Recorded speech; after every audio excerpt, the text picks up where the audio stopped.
So, welcome again. Thank you. So, first a little page of history about the very place and how we arrived at this building today, what is currently going there, and then we are going to move a bit around the church and I will show you some of the highlights to notice here. So the story of this place starts in the Middle Age with the Franciscan friars. They were founded by Saint Francis of Assisi in Italy. Mm-hmm. Their charism is to serve the poor especially, and to be poor themselves. When they arrived in England, very soon after their foundation, here at Preston in the north, they opened here a leprosy to welcome the lepers. So the hospital was just there was actually the presbytery, together with the church, and here was the cemetery. We are at the place of the cemetery. And in fact, when in the 19th century until the Reformation, right, as many convents and monasteries as we are here in this cabinet, I will show you the seal of the monastery we are going just after. It's a seal with Mary Magdalene on it. You know Mary Magdalene, she's famous to have washed the feet of our Blessed Lord, and she's represented with a flask, a little bottle of perfume she offered to the Lord. That's why also this area of Preston is called Maudland. Mm-hmm. Maudland is a reduction of Mary Magdalene. Okay. Right. Magdalene, Maudland. And Friars Gate, just there, is because of these friars. Right. So when we are back at the 19th century, nothing remains from the monastery. The Jesuits, when Catholics were allowed to worship again in this country, after French Revolution in 1791, the Crown here gave some more permissions because a lot of Catholic priests and Catholic aristocracy emigrated to England. And they were in need to have their chaplains there because they were all Catholic. And that was the first tolerance, and then it increased until the act of, I don't know what the name of this act, but it's an act of tolerance for the Catholics. Yes. So very, very quickly at Preston, because it was a reclusion place, was used to be known as the priest town. That's right. Yeah. And a lot of missionaries went back, and so at the south of the river were the Benedictines, and at the north of the river the Jesuits, Company of Jesus, founded by Ignatius of Loyola. Here at Preston, the Jesuits were in charge of St. Wilfrid, as you mentioned, nearly Winkley Square, St. Ignatius, which is not a Syro-Malabar cathedral, St. Mary's, which is on Prague, it has been destroyed, and it's not parking. We used to go there for months. Yeah, it's sad. And St. Walburges. So in Karen, were the not Jesuits at English Martins as well? No, he was the assistant. Oh, thank you, pardon. So in 1847, the project to erect here a church was decided because the population here around, because of the workers with the mills, was increasing. It was a very poor area, and people need to have the support of the church. So the Jesuits decided to build a church, and a massive church. The initial project was to dedicate this church to Saint Joseph. I will tell you after why Saint Walburges. So Mr. Joseph Hansen was approached to lead the project. You understand, despite my accent? Yes. Yeah, of course. Yes. And he did a sort of rehearsal, sort of practice with the whole of the church. So, because the hall is open today, we are having a summer feast tomorrow. If you want to go after, you can, with my permission, you can say to people, we have the permission of Ken Christopher, and have a look, because it's exactly a miniature of this church. It's like a model. Sorry, where's this again? Just after the presbytery. Right. Yes, you have a hall where you went at school. Right. Talbot Library. Right. Yes. So it's exactly the same structure. So Joseph Hansen is really a genius architect, because he is not only an architect of the Gothic revival, because obviously he took his inspiration from Gothic, but he is bringing also his own vision of Gothic. An architect is good from the moment he's not only imitating but giving his own inspiration, his own. You could imitate for centuries and centuries Gothic or classicals or Baroque churches, but if you give something of your emotions, vision, that's more beautiful. And here, for example, the stained glasses of the choir are not really Gothic revival. They are very modern in their form, if you look at the form. He mixed together several different styles. For example, so the roof, which is something very, very, very impressive when you're arriving, the ceiling, it's taken from Westminster House of Parliament. Right. It's exactly near the same. Yes. And then he ornated the church with 25 statues of saints on the ceiling, which is not very common. And so you start on each side. It's the first statue is the same on each side. It's just cut in half. It's King David. And then you have on each side 6 apostles, so 12 in total. And then you have some of the most famous Jesuits, saints. So I wonder how you got the 25. in 1850 they start the works itself, and they were achieved in 1854. So just 4 years. 4 years because they were working hard, because they were near the railway, and it had to bring the stones. And also some of the stones were coming directly from the railway works, and also because the workers here, despite the fact they were very, very modest, very poor, they supported the project very much with 1 penny a week, or what they could, they did. So it was built in 4 years. 4 years. 4 years, so from the doors to the ark. Okay? And then the sanctuary eventually will be built after, and the spire other years after. Right. Okay? That's still an achievement, goodness. So the church remained to the Jesuits until the 50s, and then passed to the Diocese of Lancaster. And then the Diocese of Lancaster struggled to maintain it because the congregation was going down, because here, instead of workers, as the mills closed, we got a students' accommodation and everything, and students are going back to mommy and daddy the weekends. So it's empty here around.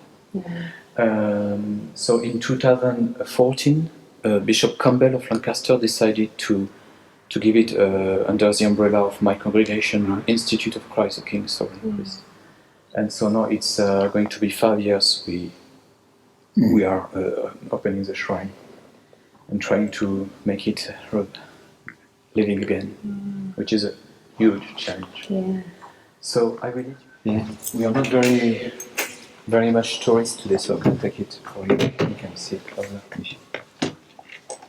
So here is a card with a certificate of 1913. So it is a seal from 1589. Wow.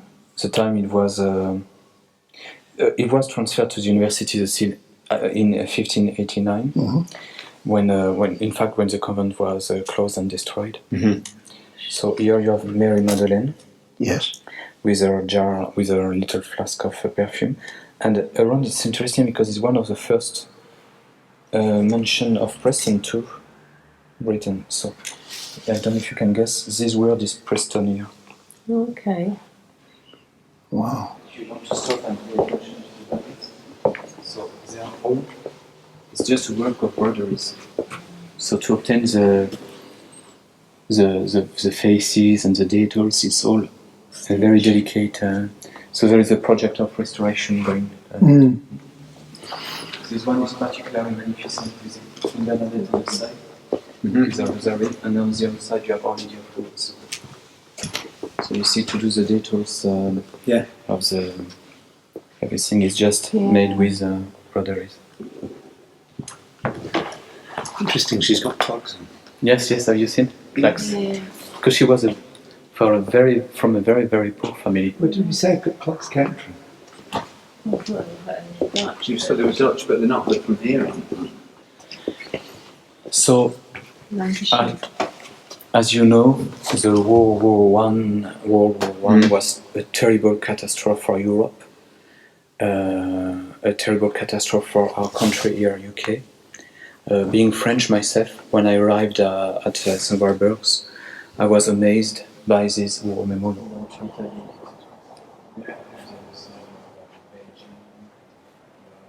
Greece, you have Serbia, Russia, United States, of course, Romania, Ireland of this time. Australia is there. It's New Zealand. The first one's New Zealand. What's the middle? To restore the war memorial altar, that includes a new beautiful fabric on behind the sculptures. Yeah. Crucifix. And a total redecoration of the statues, because they have been painted in the 80s, 1980s by someone who was not a professional. Yeah. Right, you can tell. We wanted to do well, but it's a catastrophe. It's very awful. Our Blessed Lord, the cross, it's from the 15th century, and it's coming from the front, from the Flanders. So the British soldiers collected it from French or Belgian Flanders, we don't know exactly. And then later they brought it here, and they asked the same work. The one who made the shrine to Our Lady of Lourdes, it's in Bruges, in Belgium, made also this altar. Right. So the altar is closed by 4 panels. You can close it. Yeah. When it's closed, Yeah. Hinges. it looks like that. Right. Right. Okay. Yes. So on the side you have the coat of arms of Benedict XV, who was a pope during the war. He was accused to be a pro-German, very often he suffered a lot. And that's the coat of arms of the Bishop of Lancaster of this time. Together with the altar was offered a monstrance and a chalice that I will show you after we go in the sacristy. A special privilege, you are not that many people. It's difficult to go with 10 people, but free. So. Yes. So here is represented St. George as patron of England. So he's terracing, is killing the dragon, as the legend wants. Here it's St. Walburga. St. Walburga is an Anglo-Saxon princess of the 8th century. She was a niece of St. Bonifacius, and she went to Germany to evangelize the Germans, and she arrived until Bavaria, where she died. And on her way she founded many monasteries. That's why she's represented with a church. Also from her tomb is coming, is spreading a miraculous oil. You cannot explain how it's coming from her tomb. It's not water, it's not, and it's a healing oil. Sorry, Karen. Where's the tomb? Eichstätt, Bavaria, south of Germany. Oh, Bavaria. Yeah. And so that's why she becomes the patroness of this church. So now a little parenthesis. When the Jesuits were ready to open this church to St. Joseph, the housekeeper of the house was very, very unwell. She suffered from her leg, and she was in danger to die or to have her leg cut. I don't know if that's a word, but you understand. Amputated. Amputated. And one of the father was from Bavaria, and he was having a little fiasco of the oil. And I noted her, and she recovered in a way the doctors could not explain. Right. So they decided to dedicate this shrine to St. Walburga, and especially to ask the grace for people here, especially for the workers and people, having a strong, difficult life, the grace of healing. Yeah. That's why also St. Gerard Magella is there at the back. You will see him. It's a black statue, a man. When I arrived at the very beginning, I thought someone was in the church because it's a very realistic statue. And he's there because he died from a chest infection, and he's prayed in all Preston. You will find him at English Martyrs. You will find it at St. Ignatius. You will find it at St. Joseph. Because the workers in the mills, it was cotton mills, they were breathing the dust of cotton, and they were having a lot of chest infection and dying from that. So they were praying St. Gerard to be delivered. Right. And the Jesuits together, so they wanted St. Walburga and Our Lady of Lourdes to really make of this shrine, of this church, an apostolate dedicated to the one who are sick and unwell. Right. Here is St. Ignatius, their founder, because before to convert and to found the Jesuits, he was a soldier. So he is represented as before his conversion. Is St Ignatius Church still open, or is that closed? Yes, Oh, it's a it's Syro-Malabar Cathedral, so it's a Catholic Yeah. with Eastern Rite, Indian Rite. Right. St. Augustine isn't though now, No, is it? no. St. Augustine? Yeah, It's finished. Yes, yes, yes. I It's- thought so. I think they knocked it down. Yeah, they did. There is nothing Yeah. after the facade. Yeah. It's have you seen the photo? Or do you know the church before? No, my father was a musician, and he used to play for. They used to have a Gilbert and Sullivan Society. It was magnificent. It was. The 4 statues here. Why 4 more statues in the nave as we are already 25 above us? That's a sign of gratitude of the parishioners for their 4 first parish priests. So the first parish priest was called Thomas Weston. That's why the street is called Weston Street. Right. And his patron is St. Thomas Aquinas. Right. So he was very devout to his patron. That's why he paid also the stained glass just above the door. So that's the same sense. And just the sacristy door here. And after the parishioners paid also the statue in memory of him. As they paid also, so please follow me. So the shrine to Our Lady of Lourdes, the altar of Saint Joseph. The stained glasses are very fine quality. This one on the first here on the right is the oldest. You can see because the quality of the colors is different. You have on it Saint Walburges on the left, Saint Richard in the middle, and Saint Philomena on the left, on the right. Sorry. Saint Ignatius and the Sacred Heart of Jesus. The statues are from Malta, and they are made with papier-mâché. Okay. Yes, it's incredible. I will.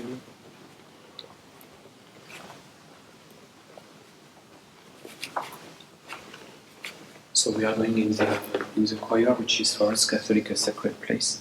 So I will be the only one to speak if you please. Thank you.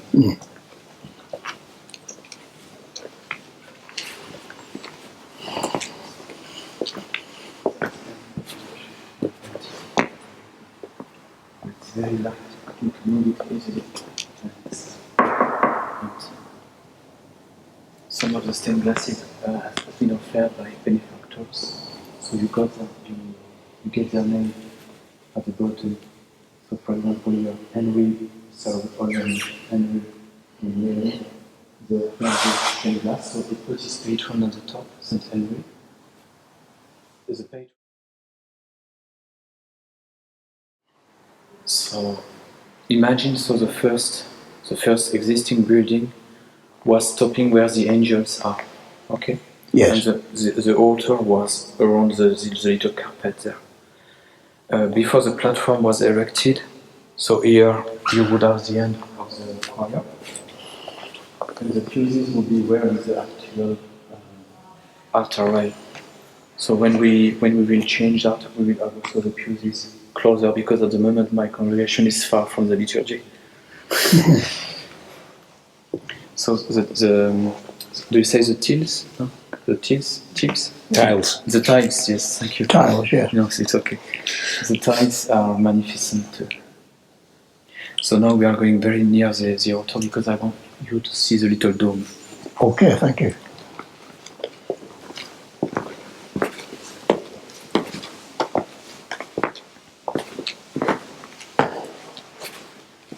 To give you an idea of the proportion, the stained glass here, from the bottom, so at the altar, until the top is so the main altar has been erected in the 30s. The original one burnt during a fire. Under the altar cloths are represented the lamb of the book of Revelation, with the book of life and the 7 seals. And on the other side you have Adam and Eve. Yes. And on this side you have Noah with his ark. And Melchizedek. Melchizedek was a priest of the Old Covenant. He was not a Jewish, but he offered a sacrifice to Yahweh. And this sacrifice was agreed, and he is a figure of Christ because he offered bread and wine. So at the moment we are doing the restoration of the 2 angels. So this one is still going, this one is finished. We just need to know to find, if you want to suggest, not something too dark. Okay, it's just a vertical ladder. Yes. You climb, and you arrive. You see this little platform, this little loft. So from here you have another ladder, but not vertical this time, like that. And then you are walking above the arc. And that's all we can, for example, when we have to change something for the lamp, so we are Right. doing it from.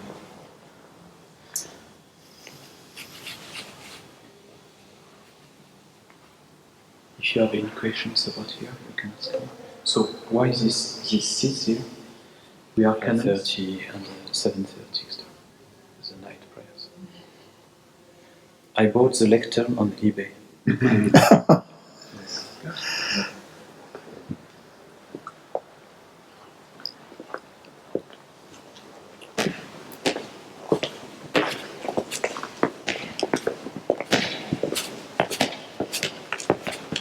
So this is one of the other banners.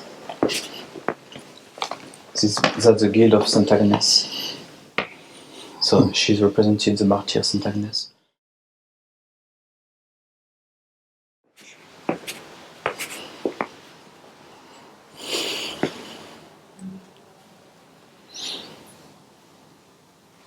I wonder when these were invented.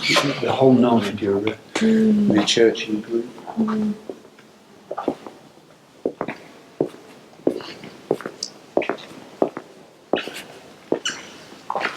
Quarry. You see the little urn, it's kept oil from the tomb of St. Walburges.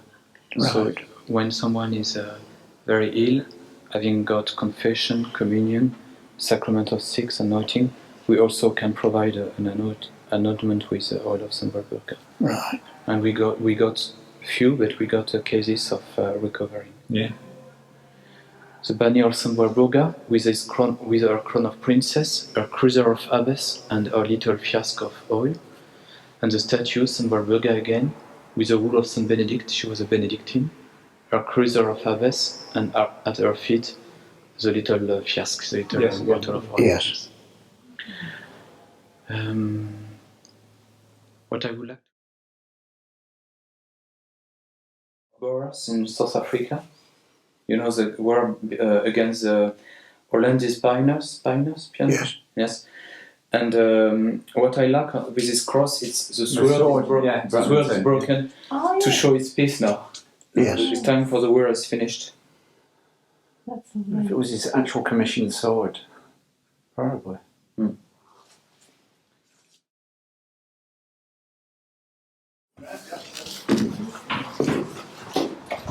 Were you walking? Didn't he say that we had to lock the door behind it? No, that's okay. Okay.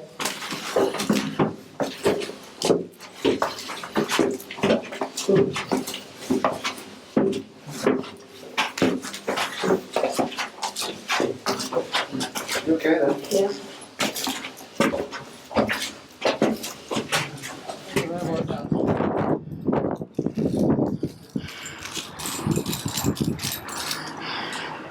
Oh, wow. Sorry, Sorry? I believe how we're built our minds.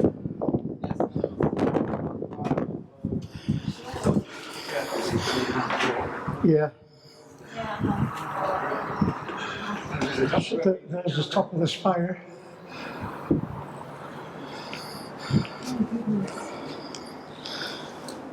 Whew. I never thought to get. Whew.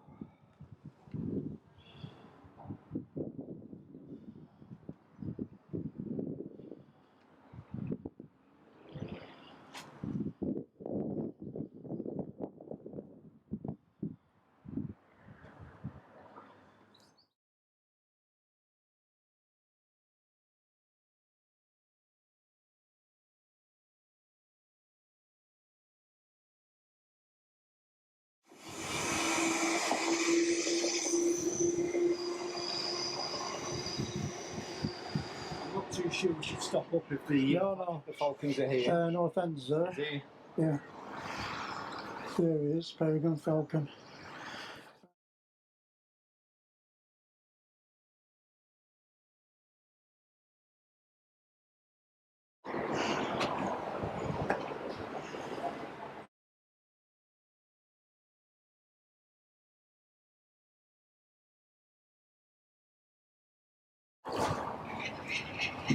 Oh, there he is.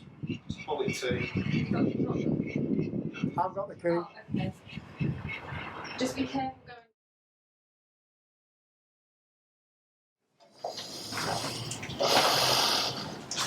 going. You're right. So it's bird flushing.